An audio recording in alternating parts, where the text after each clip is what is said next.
am fàccee ko.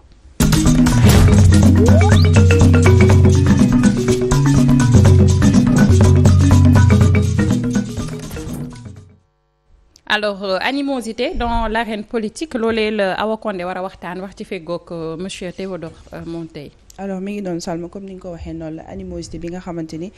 jot nañ ko seetlu ci langum politique fii ci Sénégal muy ci côté opposition bi ak ci côté pouvoir waaye fi nga koy tàmbalee moom mooy fële ci assemblée nationale puisque ki nga xamante moom mooy Théodore Chérif Monteil nekkoon député foofu la ci pencum ndawu réew mi bëggoon nañoo am sa xalaat par rapport ak haine bi nga xamante ni léegi seetlu nañ ko foofu la ci assemblée nationale waxante lu bon li tamante bi déjà en tant que ancien député nan ngay jàngatee 14e législature bi nga xamante ni moom moo nekk di déroulé ak seen doxalin foofu la ci pencum ndaw réew mi. jërëjëf Awa nga may ma rek ma nuyu suma xarit suma kóllëre suma rakk Bachir Ba balaa may tontu ci sa question bi wax na ko man may député mais li mu waxul mooy que ne suma rakk la te dañu am ay relations yu particulières di waxtaan très souvent ci sujet yi nga xam ne justement moo intéressé Sénégalais yi di agriculture di mbéy mi sàmm gi napp gi et cetera. macha allah donc nga wax ko animosité ci arène politique d'abord animosité buñ ko jëlee boole ko politique rek problème day am parce que animosité mooy xiiroo ngaayoo mooy def ni mala yi di def te politique du mala moo koy def nit a koy def donc buñ ne animosité ne politique rek te politique dafa war a nekk outil buy organiser suñu espace public yi boo ne animosité ne politique rek da nga boole ñaar yoo xam ne waruñoo ànd méngoowuñu sax waruñ leen teg ensemble boo ko xoolee ci biir assemblée nationale mu am xiiroo be ngaayoo bi c'est parce que nit ñi dañ fay dem ak seen mbubbu parti dañuy nekk toujours des partisans saa yoo gisee nit ñi di xëccu ci yenn yi rek c'est parce que d'accorduñ ci l'essentiel te l'essentiel mooy lan l'essentiel mooy Sénégal bu fekkee nit ñi dañuy xeex pour ñoom ak wala pour seen kuréel politique toujours day am xiiroo ak ŋaayoo loolu la ñu gis assemblée nationale parti politique wala coalition politique moo la fa yóbbu waaye toogaloo fa parti politique toogaloo fa coalition da nga fa dem pour toogal sénégalais yi parce que constitution Sénégal daf ne député à l'assemblée nationale mooy représentant du peuple sénégalais da nga fa dem pour toogal askan wi pour toogal peuple bi boo fa demee nag pour toogal sa parti wala toogal sa kuréelu politique da nga fay dem ak ay injonction dañ lay wax lii nga war a wax nii nga war a comporter woo lii nga war a def te constitution dafa dàq lool constitution Sénégal daf ne le mandat du député n'est pas impératif député kenn waru ko wax lan lay wax kenn waru ko wax li muy joxoñ kenn waru ko wax li mu war a ŋaññ ak li mu war a saytu donc il est temps ñu dellu si vers l'essentiel parce que li ñuy gis lii raam ci ñag bi la jëm li ñuy gis mooy dem li ma doon wax dañu nekk ci benn logique de confrontation dafa mel ni ñu am ñaari armée yoo xam ne ku ci nekk dafay daas fanaanal di xaar lan mooy faiblesse su adversaire bi pour mu attaquer ko foofu d'ailleurs ñu ngi koy ku ci nekk ci ñoom mu ngi annoncé def nañ ay rassemblement yu mag kaddu yu ñaaw sax génn na kaddu yu ñagas a ñagas yoo xam ne xamewuñ ko woon kilifa ci Sénégal donc dañu dem ba vraiment li ñu constaté mooy un recul mais un recul net du comportement des politiciens au Sénégal te loolu dañ ko war a aar parce que buñ ko aarul dina fi indi musiba goo xam ne duñ ko mën a saafara. est-ce que du ñàkk xam seen rôle maanaam ñi nga xam te ñoom ñooy suñu ay njiit que ça soit les députés que ça soit ñi nga xam te ñoom ñoo nekk ci bopp nguur moo ñu yóbbee situation bu ñu nekk di dund tey parce que avant on parlait d'adversaire en politique mais léegi dépasse nañ cadre boobu ñu ngi ci li nga xam te moom la ñuy waxtaanee tey muy animosité bi. non bu fekkoon ne xamuñ seen rôle du ñu nekk fañ nekk je pense que xam nañ seen rôle mais comme ni ma la ko waxee jiitaluñ l'essentiel c'est-à-dire demuñ ci langue politique gi pour xeexal Sénégal pour jëmale Sénégal kanam ku ci nekk ci ñoom dafa dem ci langue politique bi pour uti lu mu am langue politique boo ciy dem pour ut loo am yóbbul sa njaboot wala yóbbul sa parti wala dugal sa poos doo ci dem ak dal bu fekkee ne da nga ci dem pour liggéeyal Sénégal bu fekkee ne da nga déglu sa adversaire mu wax loo xam ne même yow méngoowul ak yoon wi nga jël mais am na njëriñ pour Sénégal da ngay d'accord ne lii am na njëriñ pour Sénégal loolu mooy approche constructive dañuy liggéey pour defar liggéeyuñ pour yàq fi mu nekk nii li ñu gis mooy ay clan politique presque mafieux yoo xam ne il se regarde en chien de faïence ku ci nekk danaan kii suma ennemi la dama ko war a abattre. lu baax man la lu bon kële la. loolu baaxul ci dëkk. baaxul ci dëkk parce que dafay law c'est-à-dire bu ko njiit yi tàmbalee ñi topp seen gannaaw dañ koy fësal dëggal ko bu boobaa dañuy dem ba nga xam ne ñu am benn clivage au Sénégal li ñuy wax carrément ñii dañoo weex ñii dañoo ñuul dootul am une partie grise. alors que dëkk lu bëree koy defar. du xuloo du xiiroo du ŋaayoo du saaga. de toute façon loolu cacophonie boobu kenn mënu ci defar dëkk kenn mënu ci indi développement. très bien kenn nag rëccu ci. muy gouvernement di kujje gi. ñii ñu ngi naan c'est parce que kii dafa comporté woo nii man ma tontoo nii. ñële ne ñii dañuy yee fitna donc dañ leen war a bës ñu dañ leen war a noot wala dañ leen war a daan. il faut que ñu delloo ci xel yi. mais Awa bëggoon naa xam dans ce cas de figure qui va payer les pots cassés. mais loolu xam nañ ko c'est les populations. l'histoire nous l'a montré. à chaque fois mu am regardez ce qui s'est passé au mois de mars 2021. bi nit ñi génnee gisoo benn leader politique wala benn mbokk leader politique wala benn doomu leader politique bu am gaañu bi gën a ndaw. xam nga stratégie leader politique yi dafa ne man depuis 1985 maa ngi dem manifestation Sénégal bi ma nekkee élève étudiant damay amul benn manifestation bu ma dul dem. ñaata yoon lañ la arrêté. mosuñ ma arrêté. mosuñ ma arrêté non aw ma mosuma am engagement politique ci jamono yooyu. damay dem parce que dañu oo askanu Sénégal pour ñu génn. mosuñ ma arrêté. mais li ma bëgg a wax mooy que ne ñi ñuy arrêté généralement du ñooñu ñoo nekk ci manifestation bi. ci loolu laa doon ñëw leader politique yi toujours dañ leen di arrêté. pourquoi parce que dañuy teel a ñëw. ñu arrêté leen duñ bokk ci manifestation boo ma laajoon ñaata yoon lañ ma sànni grenade lacrymogène. wala ñaata yoon lañ ma dóor liif dinaa la ko wax. ñi ñuy arrêté dañ dem làqu ji police. bokkuñ ci manifestation bi. ñi ñuy dóor ñi ñuy rey. ñooñ ñoo nekk ci manifestation bi te ñooñ ñooy sénégalais yi. li ñuy def nii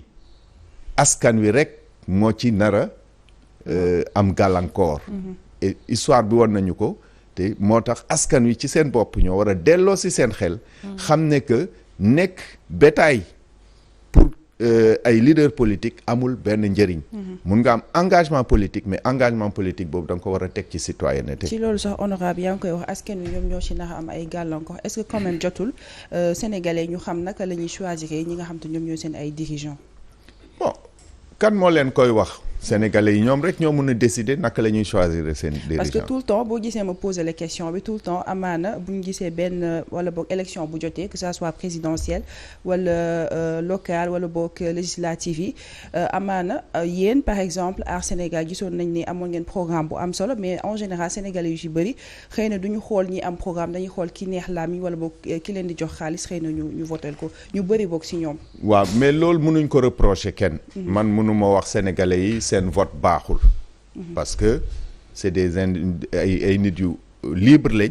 ñoom ñooy jóg ak seen xalaat ñu dem def li ñu war a def mais nit ki pour nga yokk liberté am da ngay yokk njàngam yokk xam-xamam mu mun a ràññeel boppam aujourd'hui au Sénégal ñu bëri mënuñu ràññeel seen bopp dañ leen di sol xalaat dañ leen di sol xalaat parce que njàng mi soreetul njàng mi dafa sooxe pour ñu mun a am des citoyens engagés qui puissent yu mun a jël seen décision tout seul il faut que ñu tàggat leen tàggat boobu moo manqué Sénégal boo xoolee man dama koy wax du waxuma école française wala daara wala yooyu tàggat école mooy endroit bi mënuma ko wax peut-être en wolof c'est le lieu de la structuration de la pensée mooy fi ñuy defaree sa xel fi ñuy defaree de telle sorte que yow nga mun a xam lan moo baax lan moo bon bu may tànn lan laa war a xool pour mun a xam ndax li ma tànn méngoo naa ak fi ma bëgg dëkk bi dem ëllëg loolu mooy tax ñuy fal mais pas ñuy folli parce que Sénégal très souvent dañuy folli mais duñu fal. Effectivement. mais Awa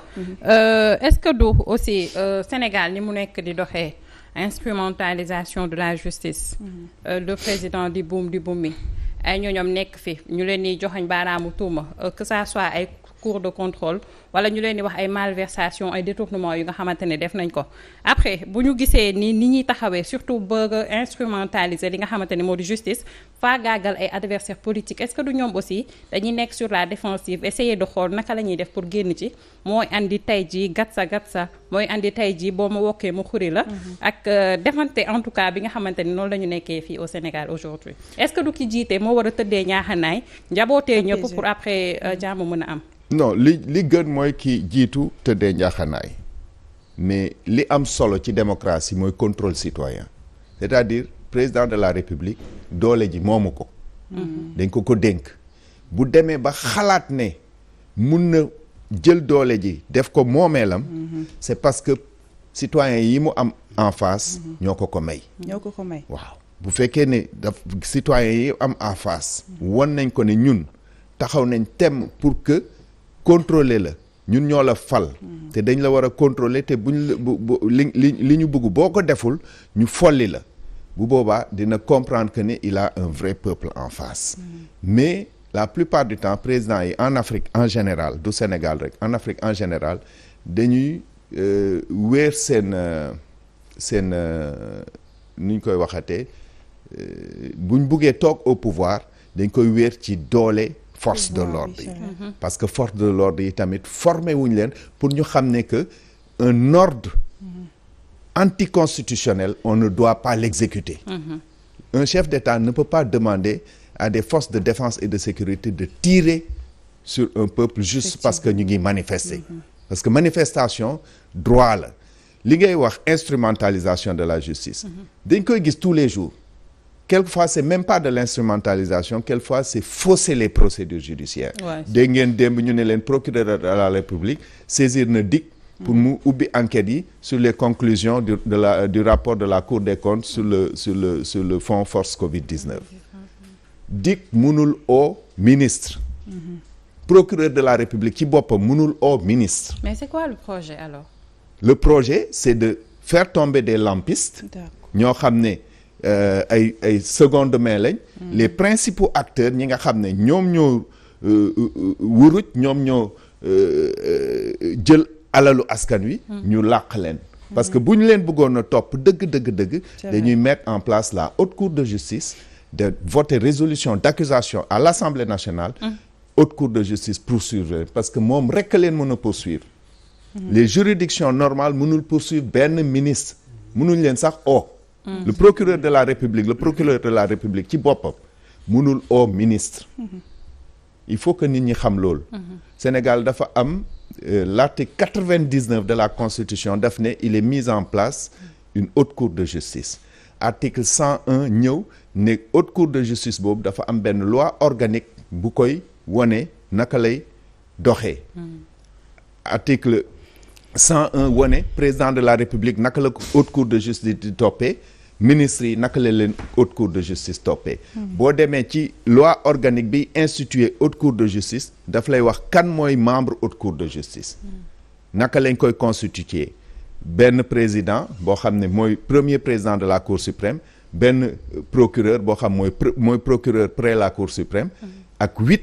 juges yoo xam ne ay député lañ Assemblée nationale moo leen di fal normalement haute cour de justice bu ñu tegee assemblée bu réunir la première fois weer wi ci topp dañu war a teg haute cour de justice pour que yii bu amee ñu mun ko saytu très rapidement kon da nga bëgg a wax ni que suñu système de justice dafa nekk en crise wala mais en pleine crise loolu ñëpp xam nañ ko ñëpp xam nañ ko man ngañuma magistrat yi système judiciaire bi lay ngañ c'est-à-dire dañuy instrumentaliser dañuy contourner parce que xam nañ ne nit ñi xamuñu donc ils vont dire procureur de yóbbu na affaire ba DIC donc DIC convoqué ay nit ñu yëngal après ñu jàpp 1 2 3 ñu ne affaire bi réglé na alors que du loolu parce que DIC procureur mënul xuus ci dossier bi parce que un DAGE mënul dépenser sans l'accord de son ministre ce n'est pas possible te boo xoolee rapport Cour des comptes bi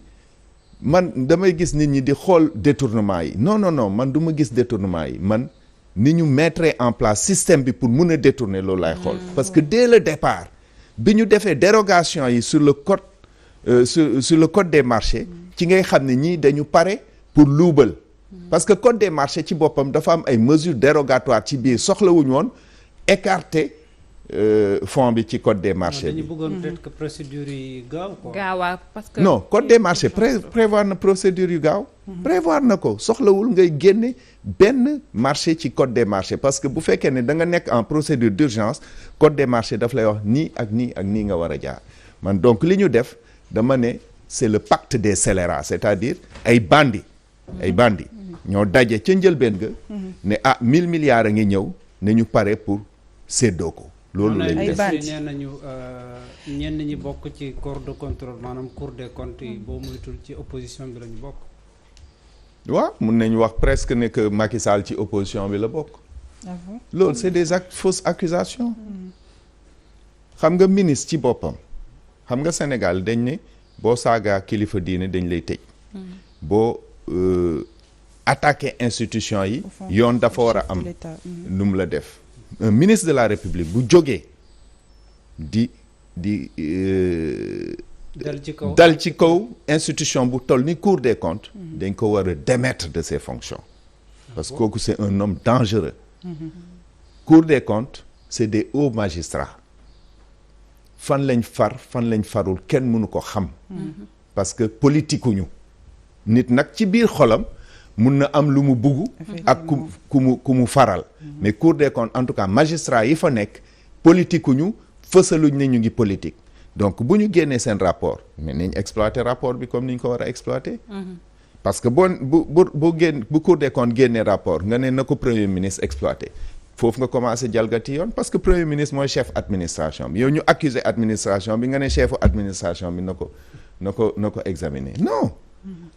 ay nit luubal nañ alalu askan wi justice moo ko war a exploiter. ñoom nee nañu bëriwul 6 milliards. waaw 6 milliards bëriwul peut-être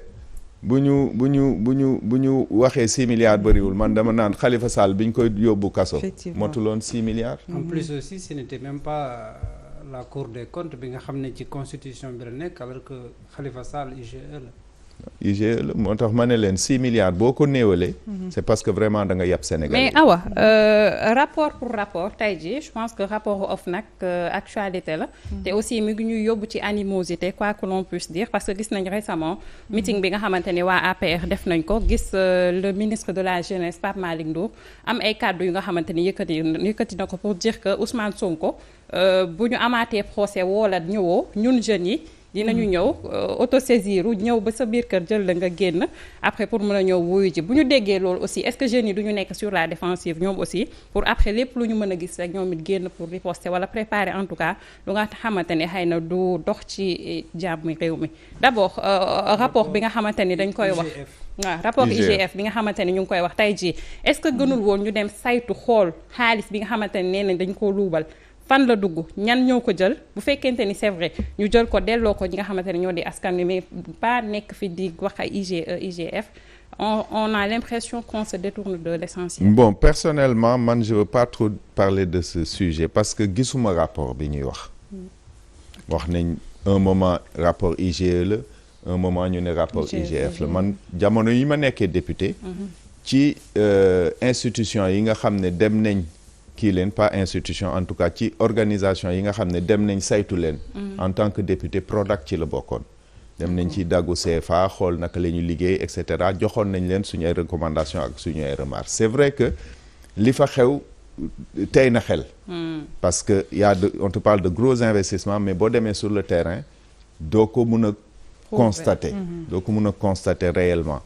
maintenant dugg ci débat boo xam ne maîtriser wu ma ko généralement dama koy daw di ko moytu donc comme gisuma rapport bi comme xamuma naka lañ defee enquêtes yi ak yan résultat la joxe parce que fi mu nekk nii sax ña ko waxoon ñu ngi naan dañ ko lire ci internet donc dama ci bëgg a d'accord mais est-ce que fi mu ñu yóbbu aussi est-ce que nekku ci benn terrain bu dangereux jamono ji lan noonu justement forum civil Birahim Seck bi na ci livre xanaa peut-être que lire nga ko livre sur le Prodac non lire ma ko très sérieusement lire ma ko on parle même quasiment de 34 milliards du 29 ba ñu ma ne am na détournement dama la ne gisuma rapport man ci suma bopp suma appréciation en tant que député bi ma demee sur le DAC de CFA li ma fa gis pour man méngoowul ak investissement yi ñu annoncé mais nag man scientifique la du ma dem ci dégg naa wala foog naa. waaw mais loolu Mame Mbaye Niang ci boppam nee na moom moo bind ministère des finances pour ñu saytu la muy liggéey ci ministère ba. te dégg nañu Amadou Ba itam ci benn interview mu reconnaître l'existence du rapport même bu dee nee na dafa setal Mame Mbaye Niang. nga nekk député ci jamono yooyu nga ne déggoo mosoo dégg mbirum rapport. mosuma ko dégg mosuma ko gis Abdou Khoudous bu fekkee ne dégg nga ko wala gis nga ko. nga jox ma ko ma jàngat ko man gisuma benn sénégalais bu ko gis. ñi koy wax yëpp gisuñu ko. waaw mais Birahim Seck Forum Civil bu demee ba bind ci livre bu ni toll ça veut dire que. est-ce que ci rapport bi la bind livre ou est-ce que ci ay appréciation boppam la wax rapport bi ci boppam la commenté def ci livre tuddee ko festin du Prodac man de gisuma rapport bi dégguma ko liiruma ko donc mënuma dugg ci wax ci. très sérieux loolu moom mën nañ la ko nangul ci luubali je pense que léegi dafa nekk actualité bu ñu waxee Prodac wax Cour des comptes wax yeneen ak yeneen lan moo tax lan nga jàpp ne lan moo waral tey jii suñu ay njiit ñi nga xam te ne amaana askan wi amoon nañu yaakaar si ñoom tout le temps budget yi nga xam dañ koy voté wala xaalis bi nga xam te ne dañ koy duggal si yenn infrastructure yi dañuy gonfler li nga xam te moom moo chiffres yi di ci nax askan wi. bon écoutez mooy li ma la wax rek nit ñi la plupart du temps yenn politiciens yi demuñu ci dugguñu ci politique pour liggéeyal Sénégal ñu ci bëri dañ dugg ci politique pour am te Sénégal loolu dafa dem ba nekk une tradition dem ba nekk suñu culture da ngay gis politicien boo xam ne mosul liggéey ci àddinaam xamaluñ ko benn métier ñu nommé ko directeur général wala ministre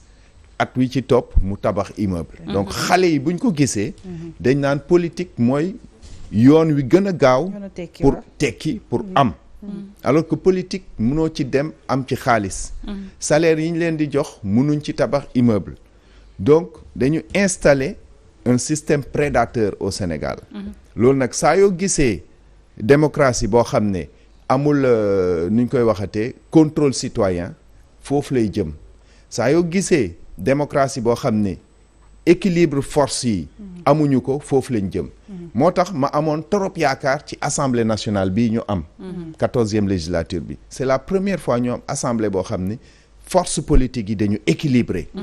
war a mën a permettre ñu installer le vrai dialogue politique à l'assemblée nationale mais malheureusement gisuñu loolu toujours ay querelle de chapeau politique la ñu gis te vraiment bon peut-être qu'ils se rattraperont d'ici ils sont à leur première année mun na am xëy na moom il va faire waaw mais ak ñeneen mais une personne seule ne peut pas faire l'océan. Il y a Guy Marius Sagna. Il y a Guy Marius Sagna, il y a beaucoup de gens, il y a beaucoup d'initiatives aussi mais encore une fois dama leen wax initiative yi ñuy jël ne ñu jàngat bu baax règlement intérieur Assemblée nationale par exemple boo gisee ñu dem directement ci résolution d'accusation des ministres alors que mettre en place haute cour de justice méconnaissance des textes lay wane parce que haute cour de justice boo ko tegee 8 magistrats yi fa nekk députés yi duñ bokk ci débat yi duñ bokk ci vote bi résolution d'accusation bi donc boo dugalee résolution d'accusation te tegoo haute cour de justice résolution d'accusation bi du mën a jàll parce que du assemblée yëpp moo ko war a voter juge yi ñuy jëlee assemblée waruñ ko voter donc am na ay initiatives mais c'est encore des initiatives non construites moo tax ma ne boo ne amatoo ci yaakaar ma nuancer c'est en forgeant qu'on devient forgeron bees lañ assemblée nationale man ba ma yeggee assemblée nationale premier jour yi xaw ma woon il a fallu que ma def 1 an 2 ans 3 ans daanaka ci dernière année législature bi la ma nit ñi commencé ràññee parce que commencé woon naa am tuuti xam-xam ci fonctionnement assemblée nationale donc assemblée nationale dafa xaw complexe on va leur donner le bénéfice du doute am yaakaar ne que bëri na ci ñoom ñoo xam ne Sénégal soxal na leen dinañ continuer gëstu pour que ëllëg ñu mun a exercer réellement leur devoir de député. waaw justement ci animosité entre guillemets bi doon Awa Condé doon wax sànq fan yi gis nañu ko arrestation yi nga xam ne moo am ci rang parti Pastef bi ci ay loo xam ne peut-être yaa ngi dox ci cité Kër Gorgui te ci jamono jooju itam ñu gis beneen ministre romb cité Kër Gorgui def ci escale ne fii président moom moo colonisé te ñooñu kenn inquiété wul leen kenn arrêté wul leen ñu arrêté ñenn membre Pastef itam fële ca Diourbel ci yenn activité de sensibilisation jàpp nga ni yoon la. en fait fi mu nekk nii dañ banaliser arrestation. c'est-à-dire Abdou Khoudoss mun nga génn fii taxaw buntu Walfadjri di joxe ay prospectus pour wax ne que am émission bi dina am Walfadjri on va le faire en public ci esplanade bi ñu jàpp la tëj la. dañu banaliser arrestation. Abdou Khoudoss mosuma gis autant de voitures de forces de l'ordre dans la rue au Sénégal depuis bi mu juddoo ba tey. je suis pas allé partout dans le monde maa ngi jóge barki Dembo Ndiaye Niger je suis allé au Soudan des pays qui sont en guerre nga xam ne à tout coin de rue da ngay gis ay chars de combat et militaires armés loolu lañ commencé gis Sénégal te guerre amu fi. donc ça veut dire que on a un gouvernement qui se prépare à quelque chose. On a un gouvernement qui se prépare à quelque chose chaque fois man keroog bi ma gisee ñu électrifier laa wax de les grilles du palais de justice dama tiit. palais de justice léegi en haut du mur ay grille électrique lañ fa def c'est-à-dire ku fa jéem a escalader da ngay dee. ça veut dire que il y a quelque chose qui se prépare. non il y a des gens qui se préparent. Il y a pas quelque chose qui se prépare il y a des gens qui se préparent. Qui se préparent à quoi? À confisquer les décisions du peuple à dire que yéen peuple bi amu leen droit jaar fii bu ngeen jaaree fii dama leen di rey. parce que nit munoo ñëw wërale këram ay chars de combat ne ko doo génn. ce n'est pas possible nit mënuloo yow Abdou Khoudoss nga ne damay dem seeti suma kóllëre Théodore Chérif Monteil cité kër góor gi nga ñëw ñu ne la fii doo fi jaar. boo fi buggee jaar dañ lay jàpp tëj la kaso. jugez-le. On est en train d'aller petit à petit vers un état policier. Et pourquoi c'est Ousmane Sonko la cible? Je ne sais pas si c'est Ousmane Sonko la cible ou si c'est tout le Sénégal la cible. Ousmane Sonko peut-être moo ci gën a fës mais ce qui est sûr c'est que quel que soit par ailleurs ñi nga xam ne ëllëg ak sibir dinañ jàkkaarloo ak pouvoir en place bi bu fekkee ne programme bi ñu bëgg a mettre en branle def nañ ko même chose la gars yi di def moo tax ma ne loolu mun nga ko def nit mais munoo ko def tout un peuple ñu def très attention il paraît que dans les schémas les gens ont dit le nombre critique pour qu'il y ait soulèvement c'est 50 morts. Tant que amul 50 morts il y aura pas de soulèvement. du am soulèvement en réalité au Sénégal ce qu'il y aura ce sera des émeutes yoo xam ne du nekk intérêt kenn. du nekk intérêt kenn parce que du politique yi ñoo ciy gaañu c'est toujours askan wi ñoo ci gaañu moo tax ñu war a fagaru wane doole peuple bi c'est-à-dire am na yenn manifestation yoo xam ne bu ko nit ñi ootee peuple bi dañu war a génn bokk ci loolu mooy won état bi que ne en face de toi il y a un peuple déterminé boo xam ne du ñu reculer sur certaines choses. kon d'accord nga ñu dem ci procès dans l'affaire Sweet Beauté ci contexte bi ñu nekk nii. bon procès kenn mënu ko tere bu fekkee ni nit dafa porter plainte. nit bu porter plainte beneen nit. ñu procureur def li mu war a def juge d'instruction def li mu war a def dañ war a dem procès. fi mu nekk nii le 9 normalement la cour la chambre d'accusation war na statuer sur une requête des avocats de Ousmane Sonko qui demande l'annulation de la procédure. su fekkee chambre d'accusation dafa d'accord ci seen requête dañuy arrêter su fekkee d'accord ci dañuy dem procès.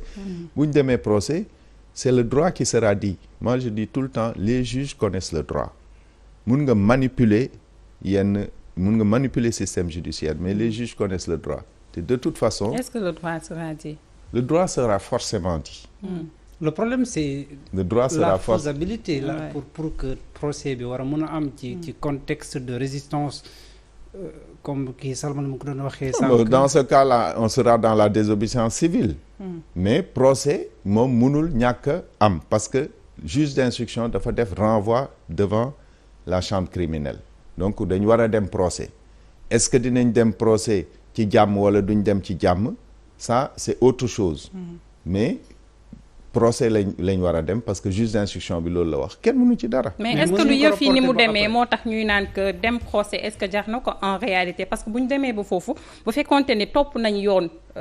li yoon wax est-ce que le droit sera dit boobu nga wax léegi est-ce que mu demee ba foofu le droit sera réellement dit parce que nag yëf yi bu ñu xoolee li ci am histoire bi ni mu demee ñuy wax yi fi complot et tout manque de confiance bi ñu am ci justice xëy na moo tax père Ousmane Sonko yi di ko wax que bul dem procès mais moom sax en réalité dégguñu ko ba tey ji mu yëkk ci kàddoom ne du dem procès mais dañ ko koy wax xëy na moom il va jamais dire que du dem procès parce que mënuñ la convoquer devant la chambre criminelle nga bañ a dem mun nga ko def tu as chacun a droit à la résistance mais après il y a des conséquences quand je dis le droit sera dit man je suis persuadé qu'on a des magistrats honnêtes qui connaissent le droit et qui vont dire le droit ça j'en suis persuadé maintenant est-ce que complot la wala du complot loolu c'est des déclarations politiques c'est des déclarations politiques ce qui est sûr c'est que benn nit porte na nit beneen nit sur quelle base est-ce que dañ ko manipuler est-ce que manipuler wuñ ko xawma ci dara mais buñ demee ba ci kanamu juge bi ñu parce que devant la barre beneen instruction la juge bi dafay poser waat yeneen question mun na sax bañ a jël li juge d'instruction bi yónnee mu defaat enquête bi devant la barre daal di tirer les conclusions bu boobaa nit ñi mais combien de fois lañ yóbbu ay nit ñu foog ne que dinañ leen tëj juge yi libérer leen parce que son intime conviction lui montre que kii il n'est pas coupable de ce dont il est accusé. Oui, ils ne sont pas aussi candidats. loolu sax honorable est-ce que dossier Ousmane Ousmane aussi candidat. mais même des gens qui ont été candidats et tout Ablaye Wade dem na fi plusieurs fois jugement ñu libéré ko. On est dans le magistère. Non il faut pas que c'est les mêmes magistrats qui sont là ils ont fait les mêmes écoles c'est des Sénégalais comme nous. Il faut pas que ñu particulariser leen ñu ne ñun Sénégalais yi nekkul juge nous sommes honnêtes. ña nekk magistrat ña nekk juge ils sont malhonnêtes. mais ça justice, il faut pas dire justice ça à deux vitesses la ñuy wax Sénégal est-ce que vraiment dossier Ousmane Sonko bi quand même état bi waxu koo saisir ngir daal di koy jàpp comme opportunité ngir indiwaat confiance ci li nga xam te moom mooy constitution judiciaire. non je ne pense pas que gis nga la loi elle est pas faite pour une personne il faut que nit ñi éviter loolu. la loi elle est impersonnelle et de portée générale. buñ fi commencé naan pour def lii il faut que ñu def lii on va accepter que. Le politique torde le cou à la justice il faut pas que ñu demander l'indépendance de la justice et en même temps ñun citoyens ñu naan na politique bi def lii pour que justice bi mun a kii pour ñu calmer le front social non il faut que ñu pousse suñu réflexion un peu plus loin mais loolu président de la République moo ko wax naan yenn dossiers yi maa ci teg sama waaw moo ko wax il a le droit de le dire mais loolu c'est pas parce que wax na ko que ñun citoyens ñu naan ko laalal justice bi pour calmer le pays comprendre nga li may wax mais est-ce que bu ko jaree waru koo def pour quand même dëkk bi am stabilité ak jàmm non en aucun moment le politique ne peut pas intervenir dans un pouvoir indépendant c'est-à-dire ñun en tant que citoyen bu ñu amee un président de la République bu ne man je mets des dossiers sous mon coude maanaam damay jalgati yoon ñun en tant que citoyen ñu critiquer loolu ba pare demain ñu ne ko président bëggu nañ nga jël dossier bi teg ci sa conc mais fu ñu jëm en terme clair Théodore Chérif Monteil lu mu bëgg mooy ñu dem procès non bëgguma dara de non attention il faut pas nga wax Théodore Chérif Monteil li mu bëgg Théodore Chérif Monteil li mu bëgg mooy Sénégal ñu aar ko Théodore Chérif Monteil li mu bëgg mooy Sénégal am jàmm Théodore Chérif Monteil li mu bëgg mooy Sénégal jëm kanam Théodore Chérif Monteil li mu bëgg mooy que ñu industrialiser l'économie du Sénégal pour que askanu Sénégal am tuuti koom ci seen poste mun a nekk des êtres humains dignes maintenant procès ou pas procès ça c'est l'œuvre de la justice il faut pas que ñu dugal ma ci mais Awa on a vu aussi récemment benn député bu nekk foofu ci Assemblée nationale ñu destitué ko ci mandat de député am di Aminata Touré en tant qu'ancien député qu'est-ce que ça vous a fait ba nga toogee gis ni que génnee nañ ko foofu ca pencum ndaw réew mi li ñu def noonu c'est complètement illégal parce que à aucun moment amul benn texte Sénégal boo mun a génne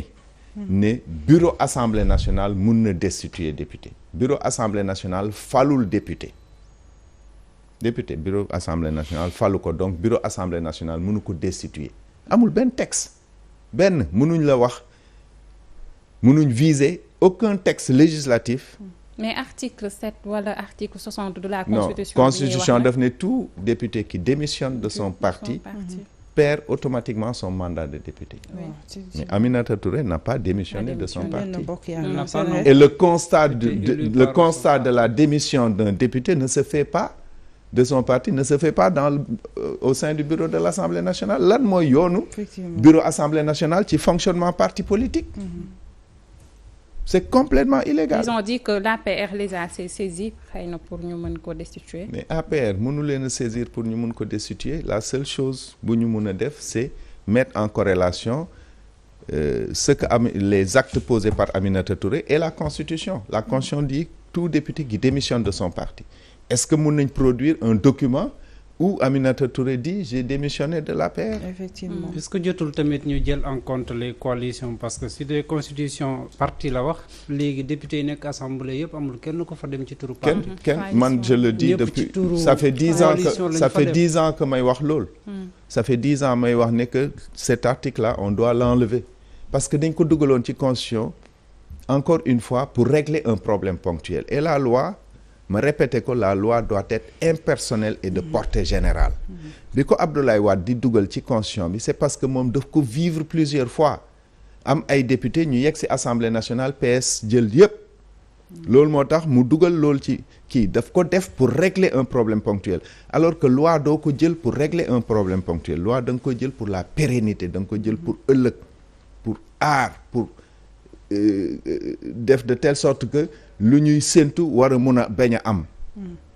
dañ ko war a dindi parce que aujourd'hui amul benn député buy dugg Assemblée nationale sous la bannière d'un parti politique amul. Kon loolu c'est illégal. amul ñoom ñëpp ci ay coalition la ñuy duggee. Aar Sénégal di am candidat 2024. loolu moom vraiment xamaguma ci dara waxtaanaguñ ci. c'est pas encore Sénégal déjà c'est pas encore opportun. Aar Sénégal ñu ngi ci seeni waxtaan. ñu ngi seeni waxtaan. waaw. pour man tas nañu ko parce que am na non tasuñu ko démb rek ñu ngi prévoir benn réunion. mais Soda Marème nekkatu fa wala. non Marème Soda Ndiaye nekkatu fa docteur Abdourahmane Diouf nekkatu fa. waaw ku fa nekk nag Théodore. lan moo wax Cheikh Omar Sy mu ngi fa Thierno Bocoum mu ngi fa Thierno Alassane Sall mu ngi fa juge Ibrahima Dème mu ngi fa Théodore Chérif Monteil mu ngi fa. ñi doon wax Bara Yego ci législative yi. ñan noonu. Aar Sénégal moo doon wax naan que ne Bara Yego moo am ci liste yi. Bara Yego moo am ci liste yi. waaw léegi nag. damay laajte rek. bu dee moo ko wax présidentielle bi ñoo ko wax ngeen ko jàppee. ñoo ko wax. léegi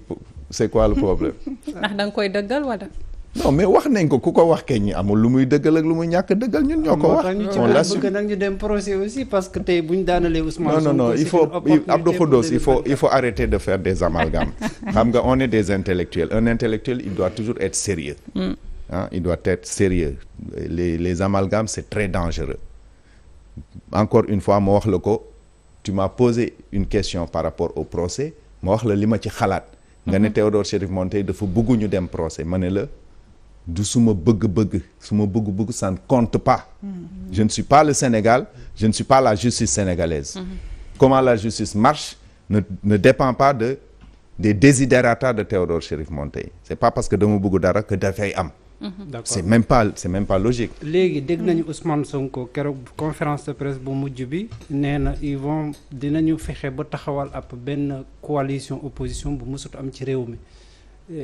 nee na dañuy ubbeeku te ubbi seen kii war a waxtaan ak képp koo xam ne mu ngi ci opposition bi dégg nañu ko sax muy wax dinaan que ne du ñu jël en compte que nit diw ne ma nee na ma est-ce que tey Aar Sénégal bi ngeen nekkee pare ngeen pour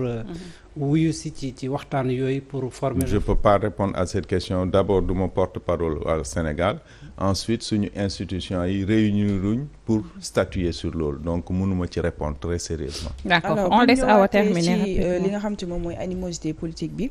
ñu ngi koy wax sànq ñi nga xam te ñoom ñoo ci loru moom mooy askan bi rawatina jeunesse bi déjà contribution jeunesse bi ci alternance politique bi ban xalaat nga ci am. mais jeunesse bi mooy def toujours alternance politique yi. toutes les alternances politiques qui ont eu lieu au Sénégal jeunesse bee ko réalisé en 2000 nit ñi gis nañ comment la jeunesse et la presse a accompagné l'opposition pour ñu mun a jël pouvoir bi la jeunesse a été fortement mobilisée ñu bindu ci liste électorale yi ñoom ñëpp am carte war a dem voter ji la presse a mis en place un dispositif boo xam ne kenn mos ko imaginer au Sénégal publier les résultats en direct dès 20 heures ñu commencé bureau de vote par bureau de vote centre de vote par centre de vote département par département di génn résultat yi loolu moo tax ñu mun a yegg fa ñu yegg on l'a vu après en 2012 comment ça s'est passé encore une fois la jeunesse fortement mobilisée bindu le problème aujourd'hui qui se passe c'est que le président Macky Sall a mis en place un dispositif depuis quelques années bu nit ñi gisul mooy empêcher aux jeunes de s'inscrire sur les listes électorales. Les primo-votants surtout. Il y a plus de primo-votants de plus en plus au Sénégal. C'est-à-dire on met en place des on te dit pour nga inscrire ci liste électorale bi il faut nga am carte d'identité numérique. da ngay yegsi à la commission ñu ne la da ngay am carte d'identité numérique le temps que nga dem uti carte d'identité numérique commission bi tëj na. donc doo bindu. y a loolu bi ñu defee audit fichier bi. wane na ko nee nañ statistiquement il y a presque 30% des jeunes en âge de voter qui ne sont pas inscrits sur les listes électorales et loolu c'est extrêmement dangereux pour un pays où on a 70% de jeunes. La population sénégalaise. est-ce que gisul ni dafa perdre jeunesse bi xëy na moo tax. non mosul am jeunesse bi en réalité. parce que au lendemain de son élection la commencé teg des actes yoo xam ne xam nga slogan yu bëri ay ANPEJ.